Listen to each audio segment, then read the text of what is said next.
Cancer ಇದೆ, ಈ ಥರ ಆಪ್ರೇಷನ್ ಮಾಡಬೇಕು, ಹಿಂಗೆಲ್ಲ ಆಗುತ್ತೆ, ಈ ಥರನೇ ಮಾಡಬೇಕು, ಪ್ರತಿಯೊಂದನ್ನು ಕೂಡ ಮುಂದೆ ಕೂರಿಸ್ಕೊಂಡು ಡಾಕ್ಟ್ರ್ ಹೇಳಿದರು. ಅವರು ಒಂದೊಂದು ಚಟಕ್ಕೆ ಬಿದ್ದುಬಿಟ್ಟು ಅಲ್ಲಿ ಡೈಲಿ ಒಂದೊಂದು ಹೆಣ ಹೋಗ್ತಾ ಇತ್ತು. ಇವತ್ತಿಗೆ ಒಂದು ಬಟ್ಟೆಲಿ ಚೆನ್ನಾಗಿ ಸುತ್ತಬಿಟ್ಟು ಕಳಿಸ್ಬಿಡ್ತಾ ಇದ್ರು ಅವ್ರ ಮನೆಗೆ. ನೋಡ್ಬಿಟ್ಟು ತುಂಬ ಗುಟ್ಕಾ ಮತ್ತು ಸ್ಮೋಕ್ ತುಂಬ ಜಾಸ್ತಿ ಮಾಡೋರಿಗೆ ಗಂಟ್ಲಲ್ಲಿ ಆಗುತ್ತೆ ಕ್ಯಾನ್ಸರು. ಸೊ ಅವರಿಗೆ ಗಂಟ್ಲಲ್ಲಿ ಮಾತಾಡೋಕ್ಕೆ ಆಗಲ್ಲ. ಅದೇನು ಮಾಡಿಬಿಡ್ತಾರೆ, ಇಲ್ಲಿ ಹೋಲ್ ಮಾಡಿ ಪೈಪೆಲ್ಲ ಹಾಕ್ತಾರೆ.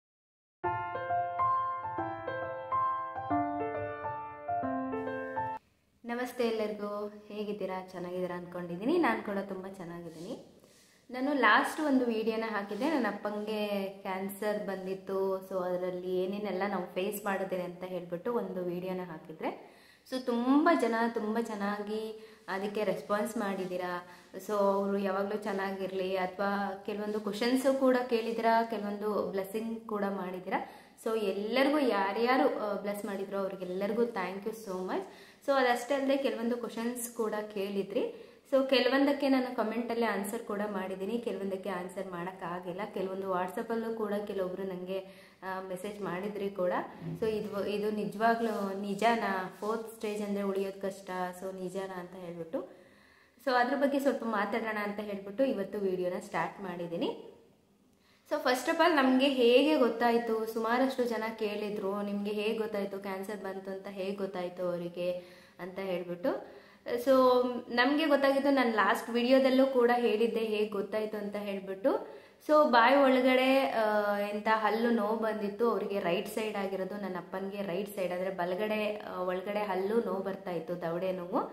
ಸೊ ಅದನ್ನು ಹಾಸ್ಪಿಟಲ್ಗೆ ಕ್ಲಿನಿಕ್ ಹೋಗಿ ಚೆಕಪ್ ಮಾಡಿಸಿದಾಗ ಅದು ತುಂಬಾ ಒಳಗಡೆ ಡೀಪಾಗಿ ಹೋಲ್ ಆಗಿಬಿಟ್ಟಿತ್ತಂತೆ. ಅದಷ್ಟೇ ಅಲ್ಲದೆ ಅಲ್ಲಿ ಗೆಡ್ಡೆ ಕೂಡ ಬೆಳ್ಕೊಂಡಿತ್ತು. ಸೊ ಲೈಟಾಗಿ ಬೆಳ್ಕೊಂಡಿತ್ತಂತೆ, ಅಂದರೆ ಒಳಗಡೆ ಎಲ್ಲ ತೊಗೊಂಡ್ಬಿಟ್ಟಿದೆ ಆಲ್ರೆಡಿ ಅದು. ಬಟ್ ಅದು ನಮಗೆ ಪೂರ್ತಿ ಕಾಣೋಷ್ಟರಲ್ಲಿ ಅದು 4th ಸ್ಟೇಜ್ ಬಂದಿತ್ತು. ಒಳಗಡೆ ಕಾಣಿಸಿದಾಗ ನಾರ್ಮಲ್ ಡಾಕ್ಟರ್ ಹತ್ರ ಹೋದಾಗ ಅದು ಹಲ್ಲು ನೋವಲ್ಲ, ಏನೋ ಬೇರೆ ಪ್ರಾಬ್ಲಮ್ ಇರ್ಬೋದು ಅಂತ ಹೇಳ್ಬಿಟ್ಟು, ಅವರಿಗೆ ತಡೆಯೋಕ್ಕಾಗದೇ ಇರೋಷ್ಟು ಹಲ್ಲು ನೋವು ಏನಿರಲಿಲ್ಲ, ಲೈಟಾಗಿ ನೋವು ಇತ್ತು. ಬಟ್ ಏನೋ ಸೆನ್ಸ್ ಅನಿಸಿದೆ ಏನೋ ಪ್ರಾಬ್ಲಮ್ ಇರ್ಬೋದು ಅಂತ. ಹಾಗಾಗಿ ಹಾಸ್ಪಿಟಲ್ ತೋರಿಸಿದಾಗ ಆ ಡಾಕ್ಟ್ರು ನಮಗೆ ಸಜೆಸ್ಟ್ ಮಾಡಿದ್ದು, ಸೊ ಈ ಥರ ಏನಾದರೂ ಇರಬಹುದು, ಕ್ಯಾನ್ಸರ್ ಥರ ಏನಾದರೂ ಗೆಡ್ಡೆಗಳು, ಏನೋ ಗೆಡ್ಡೆ ಥರ ಇದೆ ಇದು. ಸೊ ಒಂದ್ಸಲ ನೀವು ಚೆಕ್ ಮಾಡಿಸಿ ಅಂದಾಗ ನಾವು ಹೋಗಿದ್ದು ನಾನು ಲಾಸ್ಟ್ ವಿಡಿಯೋದಲ್ಲಿ ಹೇಳಿದ್ದೆ. ಸೊ ಮತ್ತೆ ಕೆಲವೊಬ್ಬರು ಫುಲ್ ವಿಡಿಯೋ ಕರೆಕ್ಟಾಗಿ ನೋಡ್ದೇನೆ ಕೇಳ್ತಿದ್ದೀರಾ ಅನ್ಕೊತೀನಿ. ನಾವು ಹೋಗಿದ್ದು ಶಿವಮೊಗ್ಗ ಮತ್ತು ಭದ್ರಾವತಿ ಮಧ್ಯೆ ಇರುವಂತಹ ಬಿದ್ರೆ ಮಲ್ನಾಡ್ ಕ್ಯಾನ್ಸರ್ ಹಾಸ್ಪಿಟಲ್ ಅಂತ ಹೇಳಿಬಿಟ್ಟು. ಸೊ ನಿಮಗೆ ಗೂಗಲಲ್ಲಿ ಸರ್ಚ್ ಮಾಡಿದ್ರೆ ಗೊತ್ತಾಗುತ್ತೆ, cancer hospital, Malnad cancer hospital ಅಂತ ಹಾಕಿದ್ರೆ. ಸೊ ಆಮೇಲೆ ಹೇಗೆ ಗೊತ್ತಾಯಿತು ಅಂದರೆ ಅದು ಕ್ಯಾನ್ಸರ್ ಸಿಕ್ತು ಅನ್ಕೊತೀನಿ. ಏನಿಲ್ಲ, ಹಲ್ಲು ನೋವು ಬಂದಿತ್ತು, ಚೆಕಪ್ ಹೋಗಿದ್ವಿ. ಸೊ ಅದಾದಮೇಲೆ ನಾವು ಕ್ಯಾನ್ಸರ್ ಹಾಸ್ಪಿಟಲಿಗೆ ಹೋದ್ವಿ. ಅಲ್ಲಿ ಟೆಸ್ಟಿಗೆ ಕಳಿಸಿದ್ರು, ಅದು ಅದೇ ಪಾಸಿಟಿವ್ ಅಂತ ಬಂತು. ಸೊ ಪಾಸಿಟಿವ್ ಅಂತ ಬಂದ ಮೇಲೆ ನಾವು ಟ್ರೀಟ್ಮೆಂಟನ್ನು ತೊಗೊಂಡಿದ್ದು. ಸೊ ಎಷ್ಟು ದಿನ ನೀವು ಟ್ರೀಟ್ಮೆಂಟ್ ತೊಗೊಂಡ್ರಿ ಅಂತ ಕೇಳಿದ್ರಿ ಕೆಲವೊಬ್ಬರು. ಆಮೇಲೆ ಇಲ್ಲ ನಮ್ಮ ಅಪ್ಪಗಾಗಿದೆ, ಅಮ್ಮಗಾಗಿದೆ, ರೇಡಿಯೇಷನ್ ಕೊಟ್ಟಿಲ್ಲ ಅಂತಲೂ ಕೂಡ ಕೆಲವೊಬ್ಬರು ಹೇಳಿದ್ರಿ. ಸೊ ಒಬ್ಬೊಬ್ರದ್ದು ಒಂದೊಂದು ಥರ ಸ್ಟೇಜ್ ಇರುತ್ತೆ, ಒಂದೊಂದು ಥರ ಕ್ಯಾನ್ಸರ್ ಇರುತ್ತೆ. ಎಲ್ಲದಕ್ಕೂ ಕೀಮೊಥೆರಪಿ ಕೊಡಲ್ಲ, ಎಲ್ಲದಕ್ಕೂ ರೇಡಿಯೇಷನ್ ಕೊಡಲ್ಲ. ಇನಿಷಿಯಲ್ ಸ್ಟೇಜ್ ಅಂದರೆ ಫಸ್ಟ್ ಸ್ಟೇಜ್ಗಿಂತನೂ ಇನ್ನು ಹಿಂದೆ ಇರುವಂತಹ ಕ್ಯಾನ್ಸರ್ ಏನಿರುತ್ತೆ, ಸೊ ಆ ಒಂದು ಕ್ಯಾನ್ಸರ್ಗೆ ರೇಡಿಯೇಷನನ್ನು ಕೊಡಲ್ಲ. ಕೆಲವೊಂದಕ್ಕೆ ಕೊಡ್ತಾರೆ, ಕೆಲವೊಂದಕ್ಕೆ ರೇಡಿಯೇಷನ್ ಕೊಡಲ್ಲ. ಸೊ ಅದಕ್ಕೆ ಆಪ್ರೇಷನ್ ಮಾಡಿಬಿಟ್ಟು, ಸೊ ನಾವು ಮುಂದೆ ಹೇಗಿರ್ತೀವೋ ಅದ್ರ ಮೇಲೆ ಡಿಪೆಂಡ್ ಆಗುತ್ತೆ. ತಿನ್ನೋ ಆಹಾರದಲ್ಲಾಗಿರ್ಬೋದು, ನಾವು ಇರುವಂತಹ ದಿನನಿತ್ಯದ ಒಂದು ದಿನಚರ್ಯ ಏನಾಗಿರ್ಬೋದು ಅದ್ರ ಮೇಲೆ ನಾವು ಕ್ಯೂರ್ ಆಗಬೇಕಷ್ಟೇ. ಸೊ ಅದರಿಂದ ಮುಂದೆ ಎಫೆಕ್ಟ್ ಆಗಲ್ಲ ಅನ್ನೋದಕ್ಕೋಸ್ಕರನೇ ಕೀಮೊಥೆರಪಿನ ಮತ್ತು ರೇಡಿಯೇಷನನ್ನು ಕೊಡಲ್ಲ. ಸೊ ನೆಕ್ಸ್ಟು ಕೇಳಿದ್ದು ನನಗೆ ಕ್ವಶನ್ ಬಂದು ಎಷ್ಟು ಅಮೌಂಟ್ ಖರ್ಚಾಯಿತು ಅಂತ ಕೇಳಿದ್ರಿ. ಸೊ ಆ ವಿಡಿಯೋದಲ್ಲೇ ಅದ್ರ ಬಗ್ಗೆನೂ ನಾನು ತಿಳಿಸಿದ್ದೆ. ಸೊ ಇವಾಗ ಸ್ವಲ್ಪ ಡೀಪಾಗಿ ಹೇಳ್ತೀನಿ. ನಮಗೆ ಖರ್ಚಾಗಿದ್ದು ಅಂದರೆ ನಮಗೆ ಟ್ರಾವೆಲಿಂಗ್, ಅಂದರೆ ನಮಗೆ ನಾವಿರೋ ಒಂದು ಪ್ಲೇಸಿಂದ ಹಾಸ್ಪಿಟಲ್ ನಮಗೆ ತುಂಬ ದೂರ, ಅಂದರೆ ಒಂದು 100ಇಂದ ಒಂದು 120 ಅಂದರೆ 100ರಿಂದ 120 ಕಿಲೋಮೀಟರ್ ದೂರ ಇರೋದ್ರಿಂದ. ಸೊ ಟ್ರಾವೆಲಿಗೆ ಅಂತ ಹೇಳಿಬಿಟ್ಟು ಈಗ ಪೇಷಂಟ್ ಕರ್ಕೊಂಡು ಹೋಗ್ತೀವಿ ಅಂದರೆ ನಾವು ಬಸ್ಸಲ್ಲಿ ಕರ್ಕೊಂಡು ಹೋಗೋಕ್ಕಾಗಲ್ಲ. ಸೊ ಹಂಗಾಗಿ ನಾವು ಕಾರಲ್ಲೆಲ್ಲ ಕರ್ಕೊಂಡು ಹೋಗಬೇಕಾಗಿತ್ತು. ಸೊ ಅದಾದಮೇಲೆ ಕೆಲವೊಂದ್ಸಲ ಬಸ್ಸಲ್ಲೂ, ಆಮೇಲೆ ಟ್ಯಾಕ್ಸಿ ಅದೆಲ್ಲ ಮಾಡ್ಕೊಂಡು ಹೋದಾಗ ಸ್ವಲ್ಪ ಖರ್ಚುಗಳಾಗುತ್ತೆ. ಸೊ ಟ್ರಾವೆಲಿಂಗ್ ಅಂತ ನಮಗೆ ಖರ್ಚು ಬಂತು. ಸೊ ಅದಾದಮೇಲೆ ಕೀಮೊಥೆರಪಿಗಾಗಲಿ, ರೇಡಿಯೇಷನ್ಗಾಗಲಿ, ಆಪ್ರೇಷನ್ಗಾಗಲಿ ನಮ್ಗೆ ಯಾವುದೇ ರೀತಿ ಖರ್ಚು ಬಂದಿಲ್ಲ. ಏನಕ್ಕೆ ಖರ್ಚು ಬಂದಿಲ್ಲ ಅಂದರೆ 2015ರಲ್ಲಿ ನಮ್ಮ ಅಪ್ಪನ ಆಪ್ರೇಷನ್ ಆಗಿದ್ದರಿಂದ ಆ ಹಾಸ್ಪಿಟಲಲ್ಲಿ ಅವಾಗ BPL ಕಾರ್ಡು ಮತ್ತು ಯಶಸ್ವಿನಿ ಕಾರ್ಡು ಹೀಗೆ ಕೆಲವೊಂದು ಕಾರ್ಡ್ಗಳಿಗೆ ಫ್ರೀ ಟ್ರೀಟ್ಮೆಂಟ್ ಇತ್ತು. ಸೊ ಗೌರ್ಮೆಂಟ್ ಕಡೆಯಿಂದ ಆ ಒಂದು ಸ್ಕೀಮ್ಗಳು ಅವೈಲಬಲ್ ಇತ್ತು. ಸೊ ಅದಾದಮೇಲೆ ಕೆಲವೊಂದು ದಿನ ಆದಮೇಲೆ ಆ ಸ್ಕೀಮ್ಗಳು ಇರಲಿಲ್ಲ ಹಾಸ್ಪಿಟಲಲ್ಲಿ. ಇವಾಗ ಇದೆಯೋ ಇಲ್ಲೋ ನನಗೆ ಗೊತ್ತಿಲ್ಲ. ಸೊ ಇನ್ ಕೇಸ್ ಏನಾದರೂ ಹಾಸ್ಪಿಟಲಿಗೆ ಹೋದರೆ ಸೊ ಅದ್ರ ಬಗ್ಗೆ ಒಂದ್ಸಲ ಎನ್ಕ್ವೈರಿ ಮಾಡಿಬಿಟ್ಟು ನೀವು ಆದಮೇಲೆ ಟ್ರೀಟ್ಮೆಂಟ್ ತೊಗೊಳ್ಳಿ. ಸೊ ಕೆಲವೊಂದು ಕಾರ್ಡ್ಗಳಿಗೆ ಇಂತಿಷ್ಟು ಅಂತ ಇತ್ತು. ಅದಾದಮೇಲೆ ಯಶಸ್ವಿನಿ ಕಾರ್ಡ್ಗೆ 50%ನಷ್ಟು ಗೌರ್ಮೆಂಟ್ ಕಡೆಯಿಂದ ಅಮೌಂಟ್ ಬರ್ತಾಯಿತ್ತು, 50%ನಷ್ಟು ನಾವೇ ಕೊಡಬೇಕಾಗಿತ್ತು. ಸೊ ಹಾಗಾಗಿ ನಮಗೆ ಅಲ್ಲಿದ್ದು ಖರ್ಚು ಬರಲಿಲ್ಲ. ಇನ್ನೇನು ಟ್ಯಾಬ್ಲೆಟ್ಸು ಅದು ಇದು ಅಂತ ನಮಗೆ ಅಲ್ಲೇ ಬರ್ಕೊಡ್ತಾರೆ. ಅಲ್ಲೇ ಮೆಡಿಕಲ್ ಕೂಡ ಇದೆ, ಹಾಸ್ಪಿಟಲಲ್ಲೇ ಇದೆ. ಸೊ ಅಲ್ಲಿ ಹೋಗ್ಬಿಟ್ಟು ತೊಗೊಂಡು ಬಂದರೆ ಆಯಿತು. ಸೊ ಎಕ್ಸ್ಟರ್ನಲ್ ಏನಾದರೂ ನಾವು ಪೌಡ್ರು ಕೊಡ್ತೀವಿ ಅಂದರೆ ಇಮ್ಯುನಿಟಿ ಬೂಸ್ಟ್ ಆಗಲಿ ಅಂತ ಹೇಳ್ಬಿಟ್ಟು ಪೌಡ್ರ್ ಕೊಡೋದು ಅಥವಾ ಏನೋ ಒಂದು ಫುಡ್ ಕೊಡ್ತೀವಿ ಅಂದು ಅದು ನಮ್ಮ ಖರ್ಚಾಗಿರುತ್ತೆ. ಹೊರಗಡೆಯಿಂದ ತರೋದು ಏನಿರುತ್ತೆ ಅದು ನಮ್ಮ ಖರ್ಚಾಗುತ್ತೆ. ಆದರೆ ಮೆಡಿಸನ್ ಮಾತ್ರ ಯಾವುದೇ ಕಾರಣಕ್ಕೂ ಹೊರಗಡೆಯಿಂದ ತರಕ್ಕೆ ಕೊಡಲ್ಲ. ಅಂದರೆ ಹಾಸ್ಪಿಟಲಲ್ಲೇ ಎಲ್ಲ ಸಿಗುತ್ತೆ. ಹಾಗಾಗಿ ನಾವು ಹಾಸ್ಪಿಟಲಿಂದನೇ ತಗೋಬೋದು. ಅದಾದಮೇಲೆ ಖರ್ಚು ಅಂದರೆ ನಮಗೆ ಬಂದಿದ್ದು, ನಾವು ಹಾಸ್ಪಿಟಲಲ್ಲಿ ಸ್ಟೇ ಆದರೆ ಅಲ್ಲಿ ಫ್ರೀಯಾಗಿ ಇರ್ತಾಯಿತ್ತು. ನಾವು ಹಾಸ್ಪಿಟಲಲ್ಲಿ ಇರಲಿಲ್ಲ. ಹಾಸ್ಪಿಟಲಿಂದ ಹೊರಗಡೆ ನಾವು ಮನೆ ಅಂದರೆ ರೂಮನ್ನು ಮಾಡಿಕೊಂಡು 3 to 4 ಮಂತ್ ಆಚೆ ಇದ್ವಿ.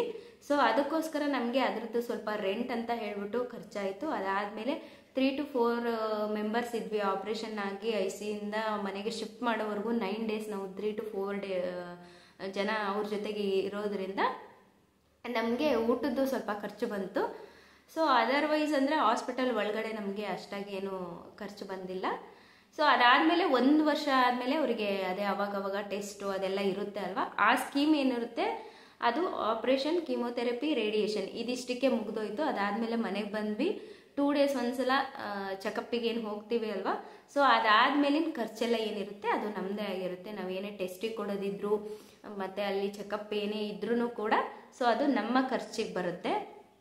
ನಾವೇ ಅಂದರೆ ಅಡ್ಮಿಟ್ ಆಗಿರಲ್ವಲ್ಲ, ಜಸ್ಟ್ ನಾವು ಹೋಗಿ ಚೆಕಪ್ ಮಾಡಿಸ್ಕೊಂಬರ್ತೀವಿ. ಸೊ ಅದಾದಮೇಲೆ ಚೆಕಪ್ ಏನಿರುತ್ತೆ ಅದೆಲ್ಲದು ನಮ್ಮದೇ ಖರ್ಚಿರುತ್ತೆ. ಏನಾದರೂ 1 day ಫುಲ್ ಸ್ಟೇ ಆದರೂ ಕೂಡ ಅದು ನಮ್ಮದೇ ಖರ್ಚಾಗಿರುತ್ತೆ. ಆಪ್ರೇಷನ್ ಟೈಮಲ್ಲಿ ಮಾತ್ರ ಗೌರ್ಮೆಂಟ್ ಕಡೆಯಿಂದ ನಮಗೆ ಇಷ್ಟು ಅಮೌಂಟ್ ಅಂತ ಹೇಳಿ ಬರುತ್ತೆ. ಸೊ ಆ ಇಷ್ಟು ಅಮೌಂಟ್ ಅನ್ನೋದು ಈಗ ಒಂದು ಅಪ್ರಾಕ್ಸಿಮೇಟ್ ಅಂತ ಹೇಳಿದರೆ ಒಂದು 4 ಲಕ್ಷನೋ 5 ಲಕ್ಷನೋ ನಿಮಗೆ ಆ ಕಾರ್ಡಿಂದ ಬರುತ್ತೆ, ಗೌರ್ಮೆಂಟ್ ಕಡೆಯಿಂದ ಬರುತ್ತೆ ಅಂದರೆ ಅದಕ್ಕಿಂತ ಹೆಚ್ಚಿನದಾಗಿ ಏನಾದರೂ ನಿಮಗೆ ಟ್ರೀಟ್ಮೆಂಟ್ ಅಲ್ಲಿ ಇಂಥ ತಗೊಳ್ಳೇಬೇಕು ಅನ್ನೋ ಸಿಚುವೇಶನ್ಸ್ ಬಂದರೆ 5 ಲಕ್ಷಕ್ಕಿಂತ ಮೇಲ್ಗಡೆ ಇರೋ ಅಮೌಂಟ್ ಏನಿರುತ್ತೆ ಅದನ್ನು ನಾವು ಕಟ್ಟಬೇಕಾಗುತ್ತೆ. ಅದ್ರ ಒಳಗಡೆ ಏನಾದರೂ ಆಯಿತು ಅಂದರೆ ಅದು ಗೌರ್ಮೆಂಟ್ ಕಡೆಯಿಂದನೇ ಸೊ ಆ ಸ್ಕೀಮಲ್ಲೇ ನಿಮಗೆ ಅವೈಲೇಬಲ್ ಇರುತ್ತೆ. ಸೊ ಅದಾದಮೇಲೆ ನೆಕ್ಸ್ಟು ಕ್ವಶನ್ ಏನಂದರೆ ಹೇಗೆ ಕ್ಯೂರ್ ಆದರು ಅಂತ ಕೂಡ ಕೇಳಿದ್ರು ಕೆಲವೊಬ್ಬರು.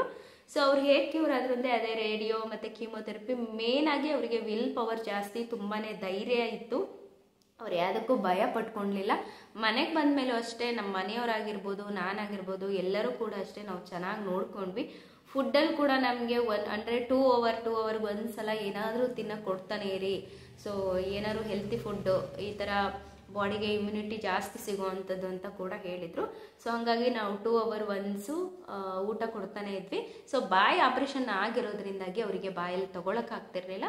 ಅದಕ್ಕೋಸ್ಕರ ನಾವು ಪೈಪನ್ನು ಡಾಕ್ಟರೇ ಹಾಕಿದ್ರು. ಹೆಚ್ಚು ಕಡಿಮೆ 1 ತಿಂಗಳು ಆ ಪೈಪ್ ಹಾಗೇ ಇತ್ತು. ಅದರಲ್ಲೇ ಅಂದರೆ ಲಿಕ್ವಿಡ್ ಫುಡ್ ಎಲ್ಲನೂ ಈ ಗಂಜಿ ಆಗಿರ್ಬೋದು, ಹಾಲಾಗಿರ್ಬೋದು, ಸೊ ಲಿಕ್ವಿಡ್ ಏನೇನಿರುತ್ತೆ ಅದರಲ್ಲಿ ಅದನ್ನೆಲ್ಲ ಕೊಡ್ತಾ ಇದ್ವಿ. ಆಮೇಲೆ ನನಗೆ ಒಬ್ರು ಕೇಳಿದ್ರು ಆಪ್ರೇಷನ್ ಆದಮೇಲೆ ರೆಗ್ಯುಲರ್ ಆಗಿ ನಾವು ಹಾಸ್ಪಿಟಲಿಗೆ ಹೋಗ್ತಾನೆ ಇರಬೇಕಂತ ಹೇಳ್ಬಿಟ್ಟು. ಹೌದು. ಸೊ ಏನಕ್ಕೆ ಹೋಗಬೇಕು ಅಂದರೆ ಅವರೇನು ಡೈಲಿ ಬರೋದು ಕೇಳಲ್ಲ. ಆಪ್ರೇಷನ್ ಆದಮೇಲೆ ಕೀಮೋಥೆರಪಿ ಅದು ಏನು ಒಂದು ಪೀರಿಯಡ್ ಅಂತ ಇರುತ್ತೆ ಅದು ಕಂಪ್ಲೀಟ್ ಆದಮೇಲೆ ನಮಗೆ ಅವ್ರು ಹೇಳೋದೇನು ಅಂದರೆ ಸೊ ಅಟ್ಲೀಸ್ಟ್ ಸ್ಟಾರ್ಟಿಂಗ್ ನಮಗೆ ಮಂತ್ಲಿ ಹೇಳ್ತಾರೆ, ಆಮೇಲೆ 3 months ಹೇಳ್ತಾರೆ, ಆಮೇಲೆ 6 months, ಆಮೇಲೆ ಇಯರ್ಲಿ ಹೇಳ್ತಾರೆ. ಸೊ ಇಯರ್ಲಿ ಆದಮೇಲೆ ಪ್ರತಿ ವರ್ಷ ಹೋಗಿ ಏನೋ ಒಂದು ಟೆಸ್ಟು ಅಥವಾ ಸ್ಕ್ಯಾನಿಂಗ್ ಅಂತ ಕೊಟ್ಟಿರ್ತಾರೆ. ನಮ್ಮ ಅಪ್ಪಂಗೆ ಜಸ್ಟ್ ಟೆಸ್ಟ್ ಮಾಡ್ತಿದ್ರು ಅಷ್ಟೇ. ಅಂದರೆ ಅಲ್ಲಿ ಏನಾದರೂ ಗಾಯ ಆಗಿದೆಯಾ, ಏನಾದ್ರು ಇನ್ಫೆಕ್ಷನ್ ಆಗಿದೆಯಾ ಅಂತ ಹೇಳ್ಬಿಟ್ಟು.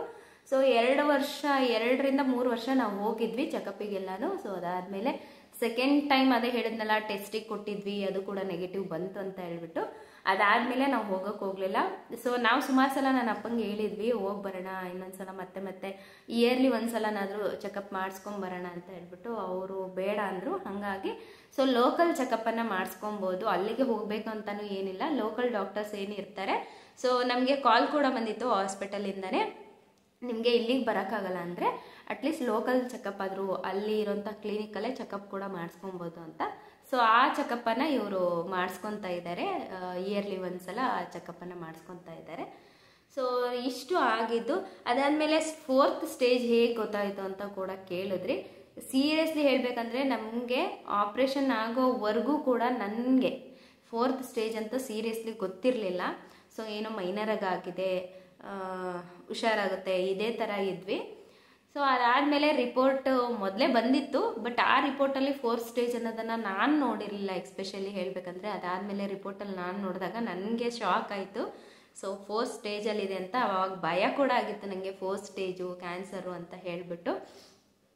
ಸೊ ಭಯ ಆಗಿತ್ತು. ಅದಾಗಿ 4th ಸ್ಟೇಜ್ ಅಂತ ಅದೇ ರಿಪೋರ್ಟಿಂದನೇ ಗೊತ್ತಾಗಿತ್ತು. ಏನಿಲ್ಲ, ಡಾಕ್ಟರಿಗೆ ಗೊತ್ತಿರುತ್ತೆ ಯಾವ ಪೇಷಂಟ್ ಹೇಗೆ ಅಂತ ಹೇಳೋಕ್ಕಾಗಲ್ಲ. ಸೊ ಅದಾದಮೇಲೆ ಕೆಲವೊಬ್ರಿಗೆ ಅಲ್ಲೇ ಹೇಳಿದರು. ನಾವು ಸುಮಾರಷ್ಟು ಜನ ರೂಮ್ ಮಾಡ್ಕೊಂಡಿದ್ವಿ. ಆಮೇಲೆ ಹಾಸ್ಪಿಟಲಿಗೆ ಸತತವಾಗಿ ನಾವು ಒಂದು 4-5 ತಿಂಗಳು ಅಲ್ಲೇ ಇದ್ದಿದ್ದರಿಂದ ಸುಮಾರಷ್ಟು ಜನ ನಮಗೆ ಒಂಥರ ಮನೆಯವರೇ ಆಗಿಬಿಟ್ಟಿದ್ರು. ಒಂದೇ ಫ್ಯಾಮಿಲಿಯವ್ರ ಥರ ಎಲ್ಲರೂ ಒಬ್ರಿಗೊಬ್ರು ಮಾತಾಡಿಕೊಂಡು ಸೊ ಇರ್ತಾ ಇದ್ವಿ. ಇವೆಲ್ಲ ಅವರೆಲ್ಲ ಹೇಳ್ತಿದ್ರು 2nd ಸ್ಟೇಜು, 3rd ಸ್ಟೇಜು ಅಥವಾ ಇನಿಷಿಯಲ್ಲು ಅಥವಾ 1st ಸ್ಟೇಜು. ಇನಿಷಿಯಲ್ ಸ್ಟೇಜ್ ತುಂಬಾ ಕಡಿಮೆ ಅಲ್ಲಿ ನಾನು ನೋಡಿದ್ದು. ಅವರೆಲ್ಲ ಕ್ಯೂರ್ ಆಗಿದ್ರು ಆಲ್ರೆಡಿ. ಸೊ ಕ್ಯೂರ್ ಆಗ್ತಾಯಿದ್ರು, ಕ್ಯೂರ್ ಆಗಿ ಮನೆಗೆ ಹೋದವರೆಲ್ಲ ಇದ್ದರು. ಅದಾದಮೇಲೆ ನೆಕ್ಸ್ಟ್ ಸ್ಟೇಜಸ್ ಏನಿರುತ್ತೆ ಅದರಲ್ಲಿ ಕೆಲವೊಬ್ಬರಿಗೆ 6 ಮಂತ್ ಟೈಮ್ ಕೊಟ್ಟಿದ್ರು, 1 ಇಯರ್ ಟೈಮ್ ಕೊಟ್ಟಿದ್ರು. ಅದರೊಳಗಡೆ ಹೇಳೋಕ್ಕಾಗಲ್ಲ, ಅವ್ರು ಉಳಿತಾರೋ ಇಲ್ವೋ ಅನ್ನೋದು ಹೇಳೋಕ್ಕಾಗಲ್ಲ ಅಂತ ಎಲ್ಲ ಹೇಳ್ತಾಯಿದ್ರು. ಕೆಲವೊಬ್ಬರಿಗೆ ಬರೀ ರೇಡಿಯೇಷನ್ಸ್ ಅಷ್ಟೇ ಕೊಟ್ಟಿದ್ರು, ಕೀಮೊಥೆರಪಿ ಮತ್ತು ರೇಡಿಯೇಷನ್ಸ್ ಅಷ್ಟೇ ಕೊಟ್ಟಿದ್ರು. ಅವರಿಗೆಲ್ಲರಿಗೂ ಅಷ್ಟೇ ಕೆಲವೊಬ್ಬರಿಗೆ ಸೊ 6 ಮಂತು 1 ಇಯರು ಈ ಥರ ಮೊದಲೇ ಹೇಳ್ಬಿಡ್ತಾರೆ. ಡಾಕ್ಟ್ರು ಯಾವುದನ್ನೇ ಆಗಲಿ, ನನ್ನ ಅಪ್ಪಾಜಿಗೂ ಅಷ್ಟೇ ಕ್ಯಾನ್ಸರ್ ಇದೆ, ಈ ಥರ ಆಪ್ರೇಷನ್ ಮಾಡಬೇಕು, ಹೀಗೆಲ್ಲ ಆಗುತ್ತೆ, ಈ ಥರನೇ ಮಾಡಬೇಕು, ಪ್ರತಿಯೊಂದನ್ನು ಕೂಡ ಮುಂದೆ ಕೂರಿಸ್ಕೊಂಡು ಡಾಕ್ಟ್ರು ಹೇಳಿದರು. ನಾವು ಆವಾಗ ಸೀರಿಯಸ್ ಇರೋದಕ್ಕಿಂತ ಡಾಕ್ಟರ್ನ ಬೈಕೊಂಡಿದ್ವಿ. ಪೇಷಂಟ್ ಮುಂದೆನೇ ಈ ಥರ ಎಲ್ಲ ಹೇಳ್ತಾರೆ, ಈ ಥರ ಆಪ್ರೇಷನ್ ಮಾಡಬೇಕು ಹೀಗೆಲ್ಲ ಹೇಳ್ತಾರೆ. ಸೊ ಅದರಿಂದ ಭಯ ಪಟ್ಕೊಳಲ್ವಾ, ಅದರಿಂದ BP ವೇರಿಯೇಷನ್ ಆಗಲ್ವಾ, ಅದರಿಂದ ಇವ್ರು ಏನಾದರೂ ಭಯ ಪಟ್ಕೊಂಡು ಹೆಚ್ಚು ಕಡಿಮೆ ಮಾಡಿಕೊಂಡ್ರೆ ಕೆಲವೊಂದು ಪೇಷಂಟ್ಗಳು ಮೈಂಡು ಅದೇ ಥರನೂ ಇರುತ್ತೆ ಅಂತ ನಾವು ಅಂದ್ಕೊಂಡಿದ್ವಿ. ಬಟ್ ಸೀರಿಯಸ್ಲಿ ಡಾಕ್ಟ್ರು ಏನಕ್ಕೆ ಹೇಳೋದು ಅಂದರೆ ಇದರಿಂದ ಸ್ಟ್ರಾಂಗ್ ಆಗಲಿ, ಭಯ ಪಡದೇ ಇರಲಿ ಅನ್ನೋದಕ್ಕೋಸ್ಕರನೇ ನಮ್ಮ ಅಪ್ಪಾಜಿಗೆ ಅಷ್ಟೇ ಮುಂದೆ ಕೂರಿಸ್ಕೊಂಡು ಪ್ರತಿಯೊಂದು ಹೇಳಿದರು. ಈ ಥರ ಆಪ್ರೇಷನ್ ಆಗುತ್ತೆ, ನಿಮ್ಗೆ ಈ ಥರ ಆಗಿದೆ ಅಂತ ಎಲ್ಲ ಹೇಳಿದರು. ಏನೋ ಗೊತ್ತಿಲ್ಲ, ದೇವ್ರ ದಯ, ನಮ್ಮಪ್ಪ ಒಳಗಡೆ ಭಯ ಇತ್ತೋ ಏನೋ ಗೊತ್ತಿಲ್ಲ, ಅದ್ರ ಹೊರಗಡೆ ಮಾತ್ರ ಏನೂ ತೋರಿಸ್ಕೊಳ್ಲಿಲ್ಲ, ಆರಾಮಾಗೇ ಇದ್ದರು. ಸೊ ಇದಿಷ್ಟು ನಮ್ಮ ಒಂದು ಕ್ಯಾನ್ಸರ್ ಆದಾಗಿಂದ ಹಿಡಿದು ರೇಡಿಯೇಷನ್ ಮುಗಿಯೋವರೆಗೂ ಹೆಚ್ಚು ಕಡಿಮೆ ಒಂದು 2 ವರ್ಷದ ಪೀರಿಯಡ್ ಈ ರೀತಿ ಇತ್ತು. ಸೊ ನಿಜವಾಗ್ಲೂ ಹೇಳ್ತೀನಿ, ದಯವಿಟ್ಟು ಎಲ್ಲರಿಗೂ ನಾನು ಕೈ ಮುಗಿದು ಕೇಳ್ಕೊಳೋದೇನೆಂದರೆ, ಈ ಬ್ಯಾಡ್ ಹ್ಯಾಬಿಟ್ಸಿಂದ ನಮಗೆ ಏನೂ ಯೂಸ್ ಇಲ್ಲ. ದಯವಿಟ್ಟು ಈ ಬ್ಯಾಡ್ ಹ್ಯಾಬಿಟ್ಸನ್ನ ಬಿಟ್ಬಿಡಿ. ನಾನು ನಿಜವಾಗ್ಲೂ ಸಾಲು ಹೆಣ್ಗಳನ್ನು ನೋಡಿದ್ದೀನಿ. ನೀವು ಒಂದ್ಸಲ ಗುಟ್ಕಾ ತಿನ್ನೋರು ಅಥವಾ ಡ್ರಿಂಕ್ಸ್ ಮಾಡೋರಾಗಿರ್ಬೋದು, ಸಿಗರೇಟು, ಸ್ಮೋಕಿಂಗ್ ಇದೆಲ್ಲ ಮಾಡೋರು ಒಂದ್ಸಲ ನೀವು ಹಾಸ್ಪಿಟಲ್ಗೆ ಹೋಗಿ ಬನ್ನಿ. ನಾವು ಸುಮಾರು ಸಲ ಹಾಸ್ಪಿಟಲಲ್ಲಿ ಇದ್ದಾಗ ನಾನು ಅದೇ ಅನ್ಕೊತಾ ಇದ್ದೆ, ಈ ಥರ ಸ್ಮೋಕು ಡ್ರಿಂಕು ಎಲ್ಲ ಮಾಡ್ತಾರಲ್ವ, ಇವರನ್ನು ಒಂದು ಸಲ ಕರ್ಕೊಂಡು ಬಂದು ಈ ಹಾಸ್ಪಿಟಲಲ್ಲಿ ತೋರಿಸ್ಬೇಕು. ಅವ್ರ ನರಳಾಟ ಗೋಳಾಟ, ಅವ್ರು ಸತ್ತಾಗ ಮನೆಯವರು ಎಷ್ಟೆಲ್ಲ ಹಿಂಸೆ ಪಡ್ತಾರೆ. ನಿಜವಾಗ್ಲೂ ಡೈಲಿ ನಾನು ಒಬ್ಬೊಬ್ರು ಸತ್ತೋಗಿರೋರು ಹೆಣ ನೋಡ್ತಾ ಇದ್ದೆ. ಸಾಲು ಹೆಣಗಳು ಹೋಗ್ತಾ ಇತ್ತು. ನಮ್ಮ ಅಕ್ಕಪಕ್ಕ ರೂಮ್ ಅವರೇ ಇವತ್ತಿರ್ತಾ ಇದ್ರು, ನೆಕ್ಸ್ಟ್ ಡೇ ನೋಡಿದ್ರೆ ಸೊ ಹೆಣವಾಗಿರ್ತಾ ಇದ್ರು. ಅವ್ರ ಮನೆಯವರೆಲ್ಲ ಕೆಲವೊಂದ್ಸಲ ನಾವೆಲ್ಲ ಒಂದೇ ಕುಟುಂಬದವ್ರ ಥರ ಇದ್ವಿ, ಚೆನ್ನಾಗಿ ಮಾತಾಡ್ತಿದ್ವಿ. ನನ್ನನ್ನು ಹಿಡ್ಕೊಂಡು ಗಟ್ಟಿಯಾಗಿ ತಗೊಂಡೆಲ್ಲ ಹತ್ತವ್ರು ಇದ್ದಾರೆ. ಅದನ್ನೆಲ್ಲ ಫೀಲ್ ಮಾಡಿಕೊಂಡ್ರೆ ನಿಜವಾಗ್ಲೂ ಕಷ್ಟ ಆಗುತ್ತೆ. ಸೊ ಅವರೆಲ್ಲ ಹಂಗೆ ಹಿಡ್ಕೊಂಡು ಅಳುವಾಗ ನನಗೆ ಒಳಗಡೆನೇ ಭಯ ಸ್ಟಾರ್ಟ್ ಆಗಿಬಿಡೋದು. ಅಯ್ಯೋ ಅಪ್ಪಂಗೆ ಏನಾದರೂ ಆಗ್ಬಿಟ್ಟೆ, ನಮ್ಮ ಅಪ್ಪಾಜಿಗೆ ಏನಾದರೂ ಆಗ್ಬಿಟ್ರೆ ಅಂತ ಹೇಳ್ಬಿಟ್ಟು ಎಲ್ಲರೂ ಇವಾಗಲೂ ನನ್ನ ಅಪ್ರಿಷಿಯೇಟ್ ಮಾಡ್ತಾರೆ. ಸೊ ನಮ್ಮ ಮನೆಯವರು ಎಲ್ಲರೂ ನನ್ನ ಜೊತೆಲಿ ಇದ್ದಿದ್ದಕ್ಕೇ ಇದೆಲ್ಲ ಆಗಿರೋದು. ಬಟ್ ರೀಸನ್ ಏನಂದರೆ, ನಾನು ಹೆಚ್ಚು ಕಡಿಮೆ ಅದೇ 3-4 ತಿಂಗಳು ಅವ್ರ ಜೊತೆಗೆ ಇದ್ದಿದ್ದಾಗಿರ್ಬೋದು, ICUಲಿ ಅವ್ರು ಇದ್ದಾಗ ನಾನು ನೋಡ್ಕೊಂಡಿರೋದಾಗಿರ್ಬೋದು, ಇದೆಲ್ಲದ್ರ ಬಗ್ಗೆನೂ ಒಂಥರ ಖುಷಿ ಪಡ್ತಾರೆ ನಾನು ಮಾಡಿರೋದ್ರ ಬಗ್ಗೆ. ಸೊ ಅದಷ್ಟೇ ಅಲ್ಲದೆ ನಮ್ಮ ಮನೆಯವರು ಅಷ್ಟೇ ಅಲ್ಲದೆ ಹಾಸ್ಪಿಟಲಲ್ಲಿ ಇರೋರು ಮತ್ತು ನಮಗೆ ಪರಿಚಯ ಆದವರು, ನಾವೇನು ರೂಮ್ ಮಾಡ್ಕೊಂಡು ಔಟ್ಸೈಡ್ ರೂಮ್ ಮಾಡ್ಕೊಂಡಿದ್ವಿ, ಅವರೆಲ್ಲರೂ ಅಷ್ಟೇ ಹೇಳ್ತಾರೆ, ಸೊ ನೀನು ತುಂಬ ಚೆನ್ನಾಗಿ ನೋಡ್ಕೊತೀಯ ಅಪ್ಪನ, ನಿಮ್ಮಪ್ಪ ಹುಷಾರಾಗ್ತಾರೆ. ನಾನು ಹೆಚ್ಚು ಕಡಿಮೆ ಡಿಗ್ರಿ ಫೈನಲ್ ಇಯರ್ ಎಕ್ಸಾಮ್ಸ್ ಇತ್ತು. ನಾನು ಎಕ್ಸಾಮ್ ಕೂಡ ಆ ಟೈಮಲ್ಲಿ ಬರೆಯೋಕ್ಕಾಗಲಿಲ್ಲ, ಹಾಸ್ಪಿಟಲಲ್ಲಿ ಇದ್ದಿದ್ದರಿಂದ. ನನಗೆ ನಮ್ಮ ಅಪ್ಪಾಜಿನೇ ಆಪ್ರೇಷನ್ ಆ ಟೈಮಲ್ಲಿ ನಂದು ಎಕ್ಸಾಮ್ ಇದ್ದಿದ್ದು, ಲಾಸ್ಟ್ ಎಕ್ಸಾಮ್ ಇತ್ತು. ಸೊ ಹಂಗಾಗಿ ನಾನು ಎಕ್ಸಾಮ್ ಕೂಡ ಬರೀಲಿಲ್ಲ. ಅದಾದಮೇಲೆ ಎಲ್ಲ ಕ್ಯೂರ್ ಆದಮೇಲೆ ನೆಕ್ಸ್ಟ್ ಹೋಗಿ ನಾನು ಬರೆದಿದ್ದು. ಸೊ ಲಾಸ್ಟ್ ಎಕ್ಸಾಮ್ ಒಂದು ಎಕ್ಸಾಮ್ ಅಷ್ಟೇ. ಸೊ ಆ ಟೈಮಲ್ಲಿ ಅದೇ ICUಲಿ ಇದ್ದರು. ನನಗೆ ಬಿಟ್ಟೋಗೋಕ್ಕೆ ಮನಸ್ಸಿರಲಿಲ್ಲ. ಒಂದಿನದ್ದು ಒಂದು ಎಕ್ಸಾಮ್ ಅಲ್ವಾ, ನಮ್ಮ ಅಪ್ಪಾಜಿಗಿಂತ ಯಾವುದೇ ಹೆಚ್ಚಲ್ಲ ಅಂದ್ಬಿಟ್ಟು ನಾನು ಎಕ್ಸಾಮ್ ಕೂಡ ಬರೆದಿಲ್ಲ. ಸೊ ಹಂಗಾಗಿ ಅಲ್ಲಿ ರೂಮಲ್ಲಿರೋರೆಲ್ಲ ಹೇಳ್ತಿದ್ರು, ತುಂಬ ಚೆನ್ನಾಗಿ ನೋಡ್ಕೊತೀಯ, ನೋಡು ನಾವು ನೋಡ್ಕೊಂಡ್ವಿ, ಬಟ್ ನೀನು ಈ ಚಿಕ್ಕ ವಯಸ್ಸಲ್ಲಿ ಹೆಚ್ಚು ಕಡಿಮೆ ಒಂದು 20 ವರ್ಷ, 20ರಿಂದ 20 ವರ್ಷ ಫೈನಲ್ ಇಯರ್ ಡಿಗ್ರಿ ಅಂದರೆ. ಸೊ ಇಷ್ಟು ಚಿಕ್ಕ ವಯಸ್ಸಲ್ಲೇ ಬಂದು ಅಪ್ಪನ ಜೊತೆ ಎಷ್ಟು ಚೆನ್ನಾಗಿ ಕೇರ್ ಮಾಡ್ತೀಯ, ಹೇಗೆ ನೋಡ್ಕೊತೀಯ. ಸೊ ಅದೊಂಥರ ನನಗೆ ಹೆಮ್ಮೆ ಇದೆ. ನಾನು ಕೊಚ್ಕೊತಾ ಇಲ್ಲ ಈ ಥರ ಮಾಡಿದ್ದೀನಿ ಅಂತ ಹೇಳಿಬಿಟ್ಟು. ಸೊ ಏನೋ ಒಂದು ಸ್ವಲ್ಪ ಅದೇ ಹೇಳ್ತಾರಲ್ಲ, ಅಪ್ಪ ಅಮ್ಮನ ಋಣನ ನಾವು ಯಾವ ಜನ್ಮದಲ್ಲಿ ಕೂಡ ತೀರ್ಸೋಕ್ಕಾಗಲ್ಲ ಅಂತ ಹೇಳ್ಬಿಟ್ಟು ಅದರಲ್ಲಿ ಅಲ್ಪ ಸ್ವಲ್ಪ ಒಂದು ಸಾಸಿವೆ ಕಾಳಷ್ಟು ಅಂತಾರಲ್ವ, ಅಷ್ಟೇನೋ ಮಾಡಿರ್ಬೋದು. ಸೊ ಅದು ಖುಷಿ ಇದೆ ಹೇಳಬೇಕು ಅಂದರೆ. ನಾನು ಅದೇ ಎಲ್ಲರಿಗೂ ಹೇಳ್ತೀನಿ, ದಯವಿಟ್ಟು ಡ್ರಿಂಕ್ಸು, ಸ್ಮೋಕು, ಗುಟ್ಕಾ ಇದರಿಂದ ಏನೂ ಒಂದು ಆರೋಗ್ಯಕ್ಕೆ ಒಳ್ಳೇದಂತೂ ಇಲ್ಲ. ಸುಮ್ಮನೆ ದುಡ್ಡು ವೇಸ್ಟು, ಆರೋಗ್ಯ ವೇಸ್ಟು. ಅಪ್ಪ ಅದೇ ಹೇಳಬೇಕು ಅಂದರೆ, ನಾನು ಆ ವಿಡಿಯೋದಲ್ಲಿ ಏನೂ ಚಟಗಳಿರಲಿಲ್ಲ ಅಂತಲೂ ಹೇಳಿದೆ. ಕೆಲವೊಂದು ಡಿಸ್ಕ್ರಿಪ್ಷನಲ್ಲಿ ಕೂಡ ನಾನು ಮೆನ್ಷನ್ ಮಾಡಿದ್ದೆ. ಸೊ ಅವರು ಕ್ಯಾನ್ಸರ್ ಬರೋಕ್ಕೂ ಮೊದಲು ಒಂದು 10-15 ವರ್ಷದ ಹಿಂದೆ ಅವರು ಗುಟ್ಕಾನ ತಿಂತಾಯಿದ್ರು.